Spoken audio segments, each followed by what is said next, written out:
Salut à tous, alors j'aimerais faire un petit point sur les panneaux photovoltaïques. D'ailleurs, je pense que je vais mettre la vidéo donc samedi, je suis en train d'enregistrer vendredi, et je ferai aussi pas mal de vidéos, donc je suis allé chez Nabil pour ces panneaux Zendur, donc tu vois, je te dis tout.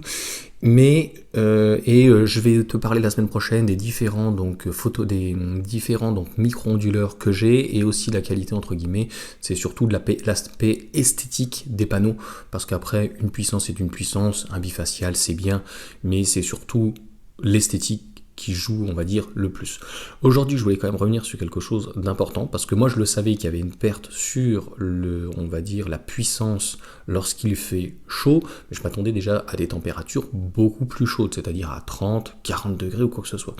Et ce que j'ai constaté, donc, moi, je trouve que c'est une petite canicule, c'est-à-dire qu'honnêtement, ça descendait pas en dessous de 25 degrés, il faisait 30 degrés, il faisait vraiment lourd, c'était pas super.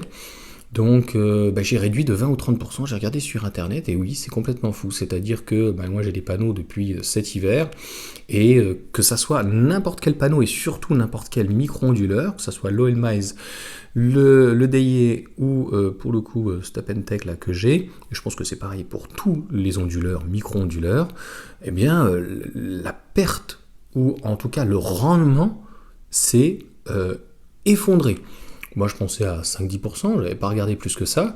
Alors, je ne vais pas te sortir de chiffres parce que ça va être très compliqué d'être extrêmement précis dans la mesure où ça dépend de ton panneau, comment il est orienté.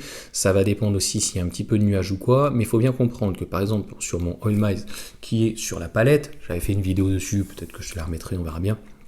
Mais dès qu'il est face au soleil, qu'il n'y a pas trop de nuages ou quoi que ce soit, j'arrive à sortir aisément entre 430 et même 460 et 480. Aisément. J'arrive même à monter plus que le panneau. 506, une fois je suis monté des 500, 504, 508. Enfin voilà quoi. Là, depuis ces 2-3 derniers jours, où il faisait hyper chaud dès le matin à 25, alors que la veille, il faisait 15 le matin, 25 l'après-midi, là il faisait 25, 30, mais au moins peut-être 33 ou 37 au soleil. Oh là là, c'est la chute. En gros, la puissance, on va dire, ce que j'arrivais à produire, c'était entre 330 et 380, vraiment grand maximum, je n'ai pas dépassé les 300 quoi.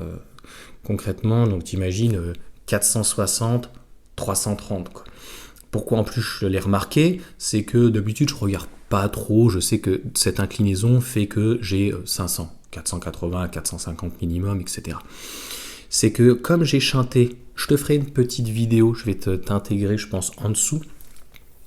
Comme j'ai chanté, je suis en train de faire un test, donc avec le micro-onduleur DIE, c'est très bien, c'est que je sais sur chaque sortie ce que je produis, j'ai en plus les watts, le voltage et l'ampérage.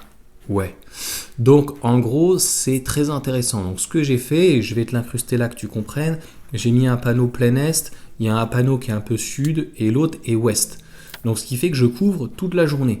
Et donc ces deux panneaux que j'avais mis à la base plutôt, on va dire, au est, avant qu'ils fassent, pour moi c'était vraiment une petite canicule, il faisait très lourd le matin. Clairement, je suis monté, quand il faisait beau soleil, les panneaux pleine face, jusqu'à 700 watts. Donc sur le Stop & Tech, c'est plutôt pas mal, je trouve. Et donc je me suis dit, mais est-ce qu'il y a un bug? Parce que j'en ai débranché un, j'en ai laissé qu'un dessus, mais je voyais pas le problème. Et non, je me suis rendu compte que finalement, c'était pas le fait d'avoir, si on peut dire, chanté, d'avoir mis un Y. Donc je te ferai une vidéo aussi d'ailleurs là-dessus, c'est-à-dire qu'en série, ça fonctionne pas, c'est-à-dire que tu as une sortie, donc plus, moins, tac, comme ça, et tu en as deux, il détecte. Par contre, si tu en as deux, je te donne un exemple très simple. Je ne sais pas pour quelle raison, tu as une mauvaise exposition un peu sud et tu veux mettre, je sais pas, par exemple, tes panneaux, un panneau est, et puis tu en as un autre, il y en a qu'un que tu peux mettre, mettons, sud, et en fait, ça produit le matin, ça produit un peu la journée et tu n'as rien le soir.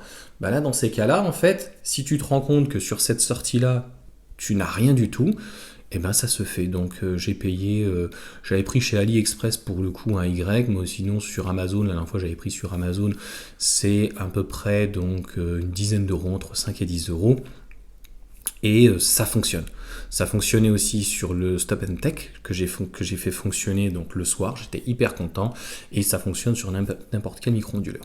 D'ailleurs, je tiens à préciser que par rapport à la ligne de câble, que ça soit, on va dire, du MC4 que tu rajoutes 10 mètres ou que ça soit en fait une rallonge même de 10 mètres, la perte c'est insignifiant. Enfin, c'est vraiment pas énorme. Hein. C'est quelques watts. Hein. Par contre, là, c'est vraiment extrêmement significatif. Ça veut dire que les gens qui sont dans le sud, qui ont du soleil toute l'année, vont pouvoir bénéficier d'électricité, en tout cas de production très intéressante. Par contre, à partir quand tu as 25-30 degrés, c'est-à-dire entre juin, juillet, août, septembre, tu auras une baisse de ta production à un rendement moindre de près de 30%, au moins 20 à 30% facile. Donc il va falloir prendre ça en considération. Donc affaire à suivre en tout cas pour les prochaines vidéos, je te ferai des retours et tout. Et puis la semaine prochaine, je te dis, donc on parle des micro-onduleurs, on parle des panneaux, on parle de scène dure, donc on parle de pas mal de choses dans ces vidéos. Sur ce, pour ceux qui regarderont la vidéo, donc on va dire grossièrement en première, donc ça sera samedi, donc je vous souhaite un bon week-end. Et puis pour les autres personnes qui regarderont plus tard, qui pourront se poser des questions en fait comme moi, c'est juste que je m'attendais pas à ça. Je pensais 5-10%, tu vois. Mais c'est un petit peu comme la batterie d'une voiture électrique où on était t'es à 15-17 kWh au 100 km et quand t'es en hiver, t'es à 20-22 quoi, tu vois. Il y a quand même une différence. Même en mettant le chauffage, même en mettant la clim, tu vois, il y a quand même... il vaut mieux un été où la batterie est bien chaude avec la clim que finalement un hiver très froid, même batterie chimie LFP, LMC, clairement, on va dire même combat. Voilà en tout cas donc pour cette vidéo, je vais pas digresser trop longtemps. Et puis je vous dis à bientôt, n'hésitez pas à mettre un pouce, un like, voilà, tu t'abonnes si tu veux, et on parle essentiellement sur la chaîne de voitures électriques, et puis de panneaux ça va avec, parce que là concrètement, tu vois, j'ai à peu près 1 kg, et je ne consomme rien, même pas 100 watts, donc c'est renvoyé directement dans la Mégane. Je fais tout manuellement pour le moment, donc, mais ça fonctionne très très bien. Allez sur ce, ciao.